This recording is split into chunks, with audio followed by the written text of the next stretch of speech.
In this segment, I will talk about why black people voted for President Donald J. Trump. Now, I don't have a corner on the market as to why black people voted for him. Now, we can say that when you consider 2020 and 2024, in 2020, Trump received nearly 9% of the black vote overall, both males and females. But in 2024, he received nearly 23 to 24% of the black male vote. So people are moving, in my humble opinion, in the right direction. But I want to talk about this thing. Why black people voted for President Trump. Number one, we are tired of identity politics. Let me take my hat off just for a second. You know, this hat is getting me in trouble. You know, I wear this to the airport. It says, "Make America Godly Again." It doesn't say great. It doesn't say great. It says godly. But man, whether it's white people or Asians or Hispanics or Indians or Native Americans, whoever it is, they look at me funny. But no one gives me the evil eye like, you know, white liberals. They look at me like, no, he didn't. Did he really wear a hat that signifies that he might be supporting President Trump? Who is this black man? You know, it's crazy. But listen, we're tired of identity politics. Kamala Harris, you know, sometimes she was Jamaican, sometimes she was Indian, sometimes she was black, you know, maybe white here and there.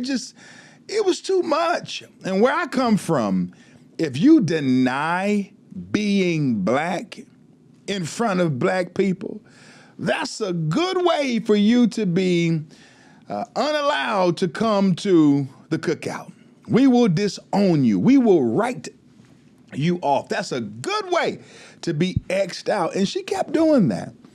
And telling blacks, you know, that we have to vote for her because she's so-called black. I mean, that rubbed a lot of black people the wrong way. And then they used Barack Hussein Obama, who came in there with his arms folded, acting like he was going to whip us. Y'all remember that. You remember me talking about that. Barack Obama saying he's going to pretty much whip us, for the lack of better words. You know, here's the thing. You have like color, then you have like-mindedness, right? I can care less about the color, like color. Can we agree on some stuff? I want some like-mindedness. How do you see the country?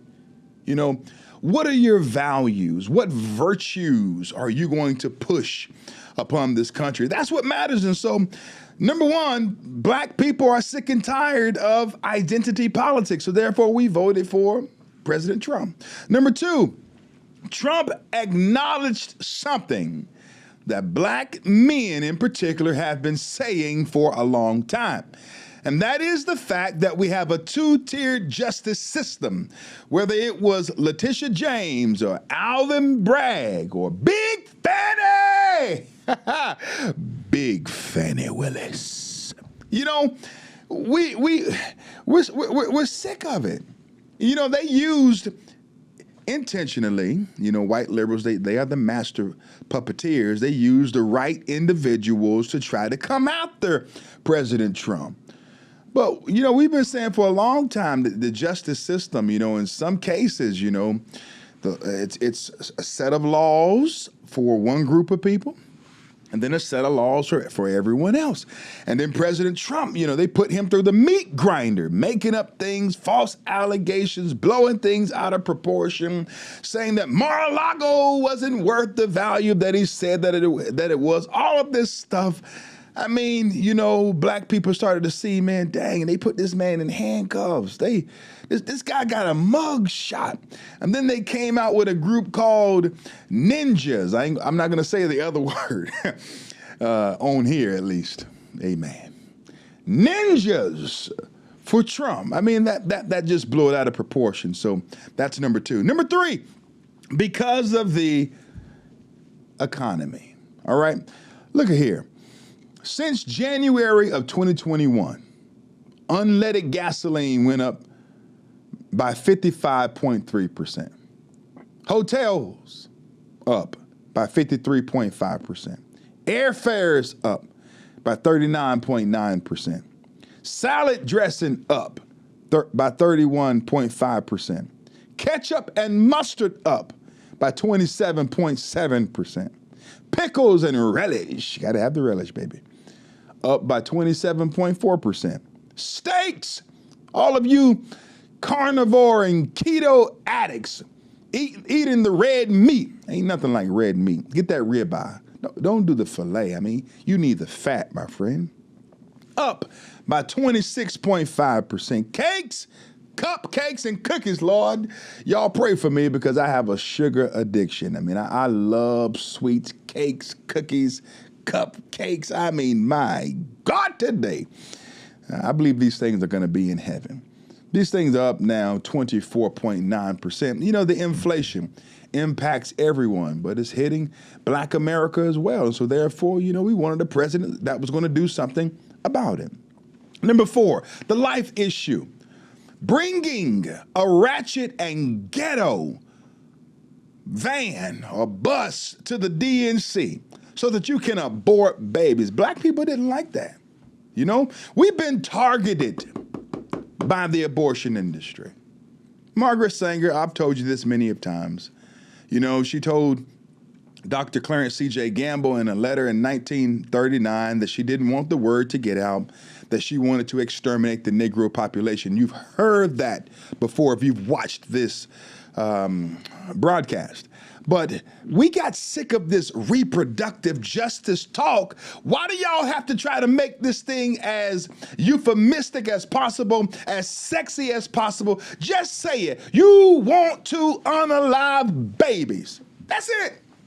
You want to rip their precious arms from their body, crush their skull, you know, all of that stuff, man. We don't want that. So Black said, you know, we're pushing back, especially Black men. We pushed back. We don't like what y'all are doing when it comes to the sanctity of life and trying to kill us. Number 5, immigration.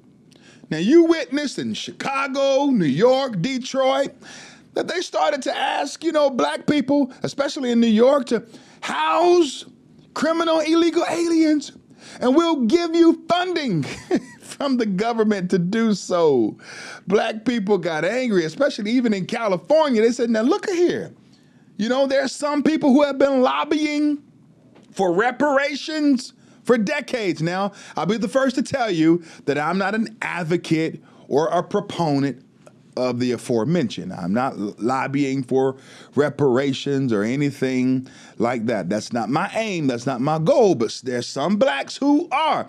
And they're saying to themselves, now look, if y'all going to give Jose, Hector, and the brother coming over from Africa or wherever that's coming in illegally or from some other country, Russia, you name it, Asia, we are not happy because if y'all gonna just let them in illegally and give them all these benefits, where's our stuff? That's what some are saying. I'm not saying that, but you catch my drift. Number 6, school choice. You know, that's why Black people voted for Trump. You know, in the 1960s, Blacks were locked out of the public school system. Today, we're trapped in. Many don't have the resources to go to a school of their choice. So therefore, they are trapped in these inner cities in school systems that are failing them. They love to give kids, you know, these IEPs, individual education plans, and get them all of the support that they need and get them on medication and all of this assistance. And as they do this, they get supplemental funding. And so therefore they make more money. Okay, it's all intentional. It's a plan. It's a plan. Get a kid on the IEP as early as possible, and you bring in more money in that district. Follow the money. And blacks are saying, hey, man, we like the idea of voucher systems.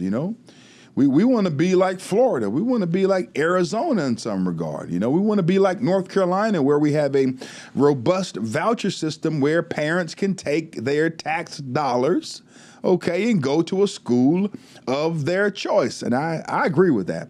I stand wholeheartedly by him. Number 7, blacks remember that when it came time for HBCUs, historically black colleges and universities, to receive support, from President Trump during his presidential tenure in 2016 all the way up to 2020, that President Trump gave a record amount of money to HBCUs. He made it where they didn't have to come back every year to receive funding.